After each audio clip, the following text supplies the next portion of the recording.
قدر کی، یہ بنیادی طور پر اللہ تعالیٰ کی طرف سے دی ہوا موقع ہوتا ہے کہ چلو تمہیں چانس دیتے ہیں، تمہیں چانس دیتے ہیں، پابندی کوئی نہیں، لیکن رب کی طرف سے نا موقع ملتا ہے، چلو تمہیں ایک موقع دیتے ہیں، چلو اپنے آپ کو کلیئر کر لو، تمہیں موقع دیتے ہیں۔ یا اللہ کیا کرے؟ کچھ بھی نہیں، آگے نا سچے دل سے 2 رکعتیں پڑھ کے توبہ کرو، عرش کا مالک پچھلے سارے معاف کر دے گا۔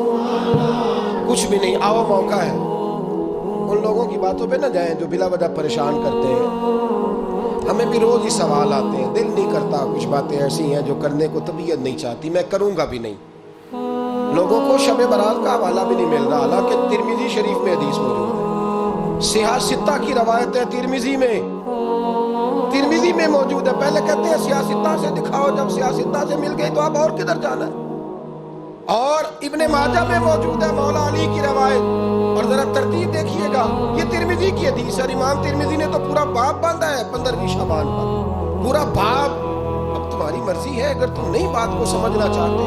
اور مجھے پتا کیوں یہ شب برات کیا لگتا ہے، مجھے کبھی کبھی یوں لگتا ہے کہ رب فرماتا ہے کہ رمضان سے 15 دن پہلے ہی پکی سچی توبہ کر لو، تیاری کر، پاک صاف ہو جا، تاکہ جب رمضان آئے نا تو پھر تجھے پاک ہونے کی ضرورت نہ پڑے، بس پھر تو آتا جائے اور میں تیرے اوپر رحمتیں نچھاور کرتا جاؤں۔ بس تو پہلے ہی تیاری کر، 15 دن پہلے ہی، 14 دن پہلے تیار ہو جا۔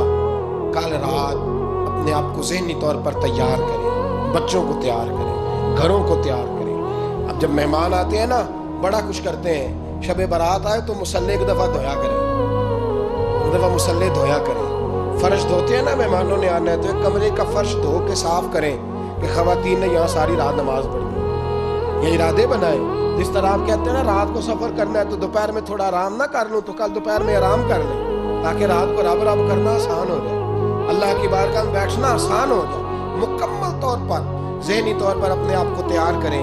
یہاں بھی محفل ہوگی انشاءاللہ، عشاء کے متصل بات شروع ہو جائے گی، 12 بجے تک محفل چلے گی، پھر 12 بجے کے بعد نماز تسبیح پڑھی جائے گی، پھر 1 بجے پھر دوبارہ آپ کو اجازت دی جائے گی، کوئی انفرادی طور پر گھنٹہ سوا اپنی الگ سے کوئی عبادت کرنا چاہے تو وہ تب بھی ممکن ہو، جیسے آپ کو موقع بنے۔ میں کہہ چکا ہوں، لیکن وقت ضائع نہ کرنا، گولڈن چانس ہے، اس کو مس نہ کرنا، یہ شب نجات ہے، اس کے ضرور قریب جانا۔